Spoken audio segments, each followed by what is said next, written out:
राधा स्वामी दाता दयाल की दया, राधा स्वामी सहाय, राधा स्वामी। यह पुस्तक है अनमोल चरित्र और इसमें परम संत हजूर ताराचंद जी महाराज का जीवन चरित्र वृत्तांत है, जो कि कंवर साहिब द्वारा समर्पित है। जैसा कि आप सभी जानते हैं कि अभी तक हमने इस पुस्तक के 200 पेज आप लोगों तक पहुंचा दिए हैं छोटी छोटी वीडियोस के माध्यम से। अब हम पढ़ने जा रहे हैं पेज नंबर 201। पाखंड नहीं, डॉक्टर की सलाह उचित है। एक बार हुजूर के चचेरे भाई की पत्नी का स्तन पक गया। एक पड़ोस की शुभचिंतक स्त्री उसको बूझा करने वाले के पास ले गई। उसने बताया कि एक बेऔलाद पितर कष्ट देता है। अमावस्या के दिन 5 कपड़े दे देना। वह इन बातों का ध्यान न करके महाराज जी के पास आई और सारा वृत्तांत कह सुनाया। महाराज जी ने कहा, कोई बात नहीं, अमावस्या दूर नहीं है, अमावस्या तो कल ही है, तुम वैसा करके देख लेना। उसने कहा, नहीं जी, अब मैं आपसे ही उपचार करवाना चाहती हूँ। हुजूर ने प्रसन्न मन से कहा, जो वह बुझागर कह रही है वह भी कर ले, इससे तुम्हारा विश्वास दृढ़ होगा और सच्चाई का भी पता चल जाएगा। उसने वैसा ही किया, परंतु स्तन में आराम नहीं हुआ। महाराज जी स्वयं उनके पास गए और हालचाल पूछा। तब उन्होंने डॉक्टरी इलाज की सलाह दी। उसने तत्काल वैसा ही किया और वह ठीक हो गई। हुजूर हमेशा कहा करते थे कि कोई भी शारीरिक तकलीफ अंधविश्वासों के सहारे ठीक नहीं होती है। राधा स्वामी। उनका सीना गर्व से फूल जाता था। आप जो कुछ रोजगार करते हो, यह उस कुदरत का ही खेल है, यह भी सतगुरु की ही ड्यूटी है। उस ड्यूटी को मान करके ही काम करो। यह मत सोचो कि इस काम को मैं करता हूँ। आप में भी जो अमेरिका कनाडा से आए हो देखते हो, पर मैं कहता हूँ कि जब सत्संग आ जाता है तो मेरे वश की बात नहीं रहती है। मैं न तो थकता हूँ और मैं यह भी बता देता हूँ कि मुझे थोड़ी देर एकांत में जाने दो तो नया सत्संग ले सकते हो। अभ्यासी अगर थोड़ी देर भी एकांत में चला जाता है, वह न्यारा ही सत्संग सुना देता है और उन सभी में न्यारी ही बातें मिलेंगी। मैं जो बातें कह रहा हूँ उन बातों को आप समझ गए होंगे। मैंने अपने दिल की यह खुशी बताई है। वह क्या खुशी है? मैं फकीर चंद जी महाराज के पास में बैठ करके सत्संग किया करता था। मैं सत्संग बेधड़क होकर करता था। मेरे महाराज जी के पास में सत्संग करता था। वे स्वयं कुर्सी पर बैठा करते थे और मुझे वे स्टेज पर बिठा देते थे। इस प्रकार सत्संग करवाया करते थे। मैं बेधड़क होकर सत्संग किया करता था। सत्संग सुनकर उनका सीना गर्व से फूल जाता था। वे बहुत खुश होते थे। वही बातें अब कहता हूँ। संतों की बातें बड़ी सीधी सादी होती हैं और वे अपनी बीती हुई बातें ही बताते हैं। मैं तो अपने तजुर्बे की बातें ही बताता हूँ। जो अपने घर जाना चाहता है उसके लिए ही हमारा सत्संग है, और जो संसार में रहकर संसार को खाना चाहता है और ऐश करना चाहता है, उनके लिए कभी भी हमारा सत्संग नहीं है। राधा स्वामी। तेरे 4 वेद यही हैं कि तूने 4 औरतें बेची। भक्ति एक बड़ी ऊंची दौलत है। भक्ति में विरह और लग्न होती है, ज्ञान में ये नहीं होते। तालू गांव में सत्संग था। उस आदमी का मैं नाम नहीं लूँगा, पर वह बड़ा भारी ज्ञानी और सत्संगी था। वह मेरे गुरुजी का मेली था। हम वहाँ चले गए।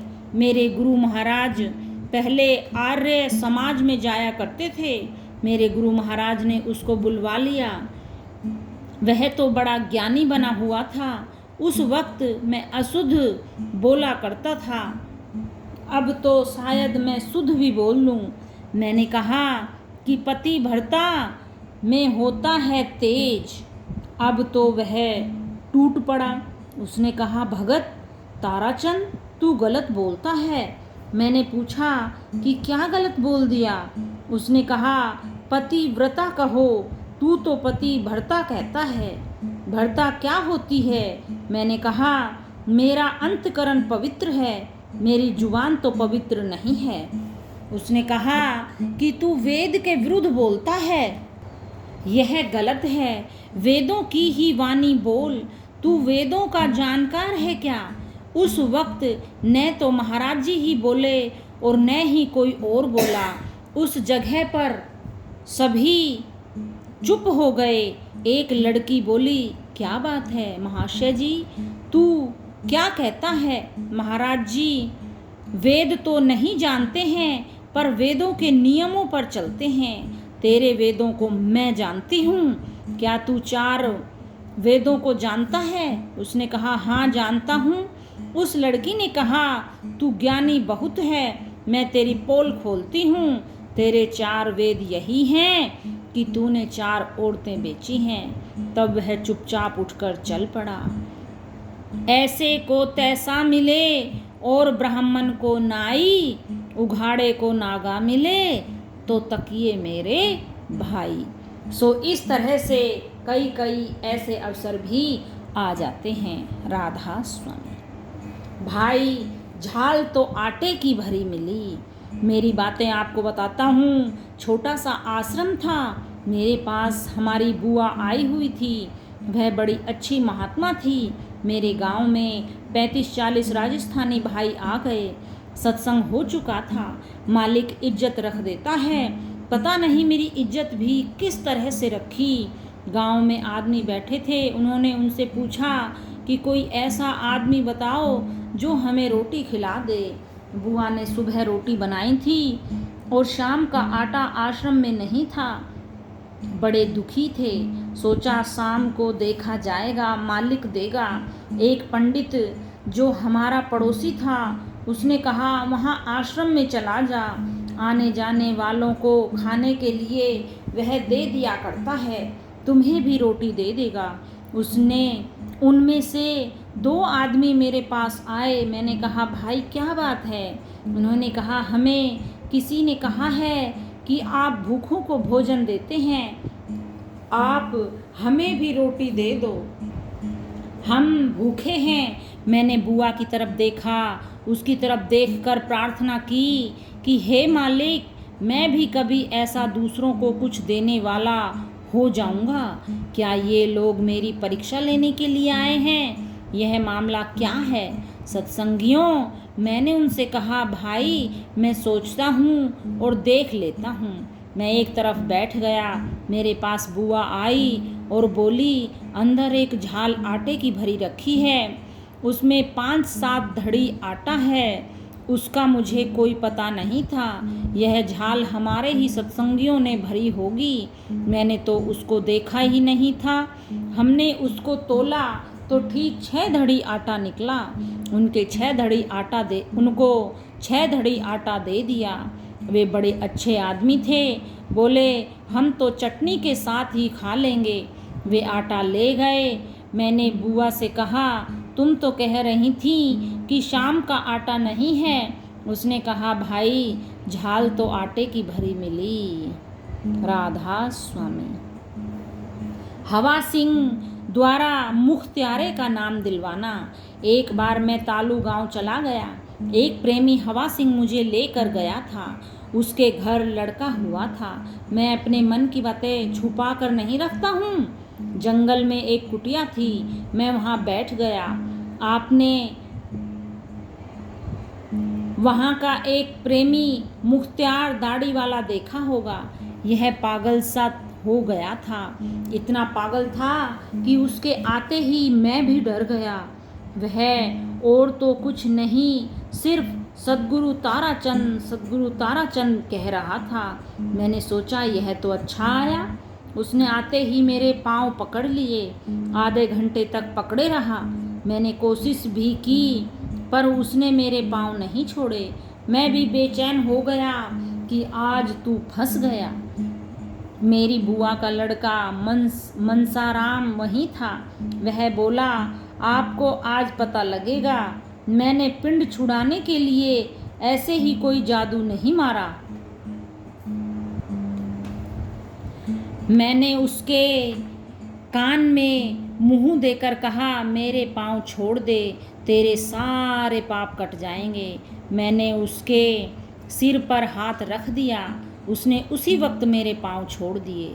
देखो, ये महाराज जी का एक बहुत बहुत बड़ा उपकार था हमारे पर, कि उन्होंने जब भी किसी भक्त को देखा उसके सर पे हाथ रख के आशीर्वाद दिया, और यह बात मैं अपनी जिंदगी भर नहीं भूल सकती। अब सबका चेहरा बदल गया। ये क्या हुआ? उसने कहा, मुझे नाम दे दो। मैंने कहा कि नाम मैं परसों दूंगा, पर तू आज एक दवाई ले ले। जंगल में एक घास था। मैंने कहा, इसको 2 दिन रगड़ कर पी लेना, पर 4 बार न पीना, नहीं तो फिर सन्निपात हो सकता है। उसने कहा, ठीक है। उसने वह घास पिया तो उसका नशा उतर गया। वह 10 नंबरी आदमी था।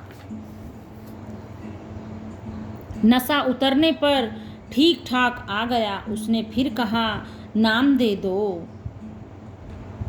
फिर हवा सिंह भी कहने लगा कि इसको नाम दे दो। हवा सिंह मेरे पीछे पड़ गया। मैंने पूछा, तू इसको नाम क्यों दिलवाना चाहता है?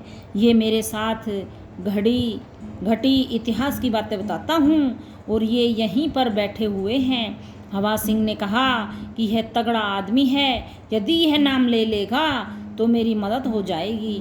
मैं गरीब आदमी हूँ, उसके सामने तो कोई नहीं बोलेगा, इससे सारा ही गांव डरता है। मैंने कहा, मैं इसको नाम तो दे दूंगा, पर एक बात हो जाएगी, यह तेरा लड़का मर जाएगा। यह वाल्मीक है, इसका बहुत खोटा कर्म किया हुआ है। अब हवा सिंह ने कहा, बेशक मेरा छोरा मर जाए, पर इसको नाम दे दो, इसी बात के लिए कि केवल यह मेरी मदद करेगा। उसने अपने लड़के का भी ख्याल नहीं किया। मैंने कहा, देख ले, सोच ले, इसको नाम मिल गया। मैं सच कहता हूँ, 15-20 दिन के बाद उसका लड़का भी मर गया। हवा सिंह ने इतना भारी काम किया, मैं उसका वर्णन नहीं कर सकता हूँ। राधा स्वामी। हुंकार मारना मत छोड़ो, काटना छोड़ दो। पर एक दिन उसी मुख्तियारे ने मेरे पास में आ करके रोना शुरू कर दिया। मैंने पूछा, क्या बात है? उसने कहा, काम ही बिगड़ गया है। हम गोबर थापा करते थे, मेरा बिटोड़ा और वह जगह ही किसी ने छीन ली है। दूसरे लोग उसमें गोबर थापने लग गए। मैंने कहा, ठीक है, इस तरह से तो कल तेरा घर भी छीन जाएगा। इसने कहा, जब मैं बोलूँगा नहीं तो घर भी छीनेगा ही। मैंने कहा, पागल, एक महात्मा जा रहा था, आगे से सांप आ गया। सांप ने कहा, महात्मा जी, आप मुझे अपना गुरु मंत्र दे दो, मैं अपना कल्याण कर लूँगा। महात्मा ने कहा, तू तो हर किसी आदमी के प्राण भी ले लेता है, सो तुझे तो गुरु मंत्र नहीं मिलेगा, नाम नहीं मिलेगा। यदि तू काटना छोड़ देगा तो नाम मिल जाएगा। सांप ने नेम कर लिया और महात्मा से कह दिया कि आज के बाद मैं किसी को डसूंगा नहीं। उस महात्मा ने उसको गुरु मंत्र देकर भेज दिया। यह मैं एक मिसाल देता हूँ, मिसालें सच्ची नहीं होती हैं, उनका मतलब ले लेना चाहिए। जैसे मकान जब बनता है तो उसका ढोला कच्चा होता है, पर उसकी छत को वह पक्की कर देता है। मिसाल भी इसलिए ही दी जाती है, वह असलियत को पक्का कर देती है। महात्मा ने सांप को नाम देकर भेज दिया। सांप यदि लड़ता ही नहीं तो उसकी कोई कद्र नहीं रहती है। अब उसी सांप के साथ कोई जमींदार तो पूली बांध कर ले जाता था, उस सांप से रस्सी का काम भी लेने लग गए। एक दिन सांप जा रहा था। एक जमींदार रस्सी भूल आया। किसी ने कहा कि इस सांप के साथ ही इन पूलियों को बांध लो।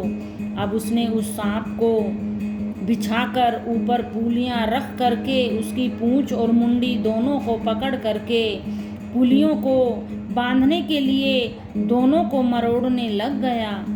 जब जमींदार उन दोनों की रस्सी की तरह से गांठ बांधने लगा तो उसी समय उस सांप का सद्गुरु वह महात्मा प्रकट हो गया। उसने सांप से सारी बातें पूछी, यह क्या हो गया है? सांप ने कहा, महाराज, यह आपकी ही मेहर हुई है। आपने मेरा लोगों को डसना तो छुड़वा दिया है। मेरे अंदर तो वही ताकत थी। उसके बाद अब मुझे लोग कुछ भी नहीं समझते हैं। लोगों ने मेरी रस्सी बना ली है। महात्मा ने कहा, अरे मूर्ख, तू क्यों डूब गया है? तुझे तो थोड़ी भी अकल नहीं है। मैंने तो तेरे से लोगों को डसना ही छुड़वाया था, तेरी फुंकार तो नहीं छुड़वाई थी। पगले, तूने अपनी फुंकारों को क्यों छोड़ दिया? ये लोग तो तुझे मार ही डालेंगे, तुझे ये तोड़ देंगे।